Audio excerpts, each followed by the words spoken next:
The 9,616th meeting of the Security Council is called to order. The provisional agenda for this meeting is non-proliferation. The agenda is adopted. In accordance with Rule 37 of the Council's Provisional Rules of Procedure, I invite representatives of Albania, Antigua and Barbuda, Argentina, Australia, Bahamas, Bangladesh, Belgium, Bosnia and Herzegovina, Bulgaria, Cabo Verde, Canada, Colombia, Croatia, Cyprus, Czechia, Denmark, Djibouti, Estonia, Finland, Georgia, Germany, Greece, Honduras, Hungary, Iceland, Ireland, Israel, Italy, Kenya, Latvia, Lesotho, Liberia, Liechtenstein, Lithuania, Luxembourg, Marshall Islands, the Federal State of Micronesia, Montenegro, the Kingdom of Netherlands, New Zealand, North Macedonia, Norway, Palau, Panama, Paraguay, Poland, Portugal, Republic of Moldova, Romania, San Marino, Singapore, Slovakia, Spain, Sweden, Timor-Leste, Turkey, United Arab Emirates, and Ukraine. It is so decided. The Security Council will now begin its consideration of item 2 of the agenda. Members of the Council have before them document S/2024/302, the text of a draft resolution submitted by Albania, Antigua and Barbuda, Argentina, Australia, Bahamas, Bangladesh, Belgium, Bosnia and Herzegovina, Bulgaria, Cabo Verde, Canada, Colombia, Croatia, Cyprus, Czechia, Denmark, Djibouti, Estonia, Finland, France, Georgia, Germany, Greece, Honduras, Hungary, Iceland, Ireland, Israel, Italy, Japan, Kenya, Latvia, Lesotho, Liberia, Liechtenstein, Lithuania, Luxembourg, Marshall Islands, the Federal the Federated States of Micronesia, Montenegro, the Kingdom of Netherlands, New Zealand, North Macedonia, Norway, Palau, Panama, Paraguay, Poland, Portugal, the Republic of Korea, Republic of Moldova, Romania, San Marino, Singapore, Slovakia, Slovenia, Spain, Sweden, Timor-Leste, Turkey, United Arab Emirates, Ukraine, the United Kingdom of Great Britain and Northern Ireland, and the United States of America. The Council is ready to proceed to the vote on the draft resolution before it. I now give the floor to those members of the Council who wish to make a statement before the vote. I give the floor to the United States. To the United States. Sorry about that. I didn't realize I was going to be called. Thank you, Madam President. Apologies. The United States and Japan are proud to introduce a resolution that would strengthen and uphold the nuclear non-proliferation and disarmament regime, including in outer space. We have only begun to understand the catastrophic ramifications of a nuclear explosion in space, how it could destroy thousands of satellites operated by countries and companies around the world and wipe out the vital communications, scientific, meteorological, agricultural, commercial, and national security services we all depend on, which with such grave consequences for the long-term sustainability of outer space and sustainable development goals, there should be no doubt placing a nuclear weapon into orbit would be unprecedented, unacceptable, and deeply dangerous. And every one of us has a shared interest and responsibility in ensuring that states do not go down this dark path. Therefore, the resolution before us today should not be controversial. Among other things, it emphasizes the shared goal of preventing an arms race in outer space and urges exploration and use of outer space for peaceful purposes. It calls on UN member states to not develop any nuclear weapons or other weapons of mass destruction that are specifically designed to be placed in orbit around Earth. And it affirms the obligations of all state parties not to place any objects carrying nuclear weapons or other WMDs in orbit around Earth in full compliance with the Outer Space Treaty, a treaty that 115 countries have joined, including Japan and the United States, every other permanent member of this council, and the vast majority of its elected members. Ultimately, the matter of nuclear weapons in space affects us all. This draft resolution reflects that reality, as does the negotiating process that brought it to the table today. The United States and Japan have gone to great lengths to forge consensus, ensuring that council members' views are respected and incorporated as much as possible. And we would like to thank the 62 cross-regional co-sponsors who have joined us in support.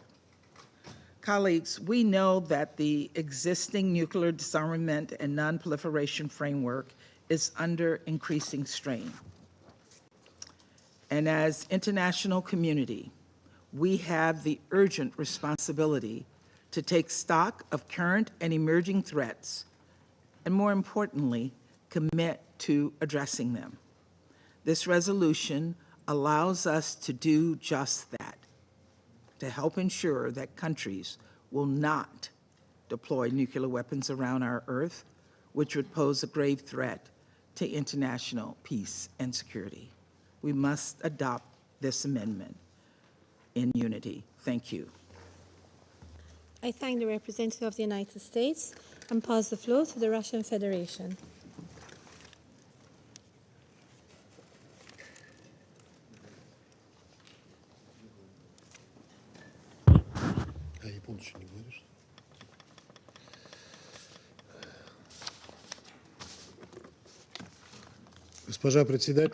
Madam President, Сегодня наш Совет Today, our вновь Council is once again вовлечен в подготовленный being Соединенными involved Штатами in нечистоплотный спектакль a dirty spectacle и prepared сталкивается by с the US циничным подлогом and и Japan. обманом. This is a cynical ploy. На этот раз продвигаемым We're being американскими и японскими This авторами time it's выносимого being на promoted голосование проекта. by Japan and US, who authored the draft На первый resolution взгляд to он vote on. выглядит At безобидно и first даже glance, it позитивно, looks harmless, it looks positive.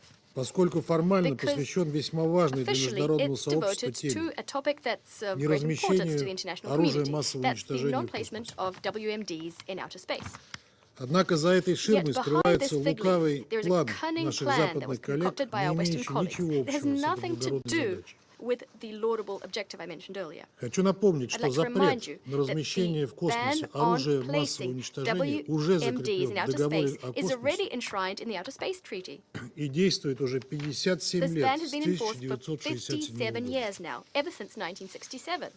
В чем же тогда реальная So what подоплека are the американо-японской hidden идеи motives between переподтвердить this его в US-Japanese 2024 году? idea, the idea of reaffirming this ban in 2024? Выдергивая из всех They видов are оружия cherry-picking массового уничтожения, WMDs out of all the Вашингтон, other kinds of Токио и weapons. их союзники Thus, Washington, пытаются Tokyo, тем and their самым allies are закамуфлировать trying to свою camouflage their lack of незаинтересованность в interest том, чтобы в космосе в принципе не размещались outer любые space, виды in вооружений, principle, being free from any kinds of weapons. на чем Россия и Китай настаивают как минимум с This is something 2008 the года. Russian Federation and China have been insisting on Это since всё равно, что 2008 as a построив minimum. дом It's as if И даже не they договорившись о его конструкции, haven't built a house пытаться yet. They отдельно haven't even agreed установить that a на house will месте be его built, будущего but they're already расположения крышу. installing a roof over the spot where the house will be erected Мы in не future. против договариваться по Now, нему. we're Но not opposed договорившись to сначала discussing по this всем topic, остальным but элементам first we have to конструкции, agree а on all of именно the это other западные делегации components of this делают, construction. отказываются.